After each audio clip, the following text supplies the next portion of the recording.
பகவத் விஷயமான காதலை வசத்தி சின்ன மடல்ல சிறிய திருமடல்ல சொன்ன மாதிரி இப்பயும் அதை சாய்க்கிறதுக்காக என்ன பண்ற, முதல்ல ஒரு 20 லைன்ல புருஷார்த்தம் 4 இந்த தேசத்துல பாரத தேசத்துல, மற்ற தேசங்கள்லாம் அந்த புருஷார்த்தம் 4ன்னு அவளால சொல்ல முடியாது. ஏன்னா புருஷார்த்தம் 4 என்பது மனுஷ புத்திக்கு எட்டாது.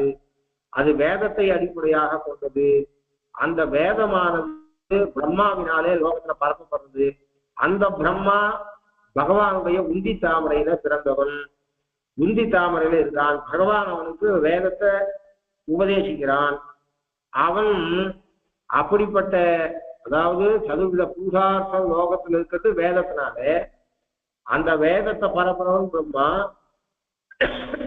அவன் நாராயணுடைய உந்தி தாமரையில பிறந்தவன். அந்த நாராயணுடைய திருமேனி பிராட்டியாலே திருவடி வரும்படியாக ஆதிசேஷன்ல சயனிச்சிருந்தான். அந்த ஆதிசேஷன் மேல பாற்கடல் அலை வந்து வீசுறது. இந்த பாற்கடலானது கவரி வீசும்படியாக எம்பெருமான் படிச்சிருக்கான். இது 20வது லைன்லேருந்து முதல் லைனுக்கு ஏற்கனவே பின்னாடி முன்னாடி சொல்றேன். இப்ப ஆரம்பத்திலேருந்து திரும்பி போனா எப்படி இருக்கும்னா, பாற்கடல் இருக்கு, அது தன்னுடைய அலைகளாலே எம்பெருமானுக்கு கவரி வீசி கைகறி பண்றது. அந்த பாற்கடல்ல ஆதிசேஷன் எழுதுங்க, அந்த ஆதிசேஷன் மேல பகவான் எழுதுங்க. அவளை பூமி தாயார் தெளிவா அவனுடைய பாத சேவை பண்ணிருந்தா. அவனுக்கு ஒரு உந்தி தாமரை, அந்த தாமரையில பிரம்மா படைக்கப்பட்டான். அந்த பிரம்மா வேதத்தை பரப்புறான் லோகத்துல பகவதாக்னியாக. பகவானிடத்திலேருந்தே அத்தியனம் பண்ணி லோகத்துல பரப்புறான். அப்படி அவனாலே பரப்பப்படக்கூடிய வேதத்துல தர்மம், அர்த்தம், காமம், மோட்சம் என்று 4 புருஷார்த்தங்கள் சொல்லப்பட்டிருக்கின்றன.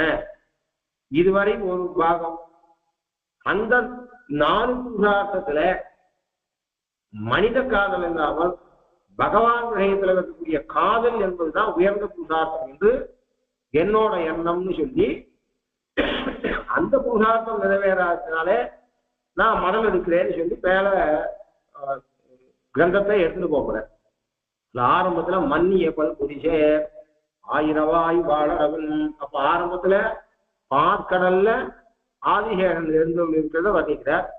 மன்னிய பல் புரிசே ஆயிரவாய் வாழவன் சென்னிமணி குருமி தெய்வ சுடர் நடுவுள் மன்னிய நாகத்தலமேலோர் மாமலை போல் பின்ன மணிமகர புகலங்கள் வில் வீச துண்ணிய தாரகையின் பேரொளிசேராகாசம் என்னும் விதானத்தின் கீழால்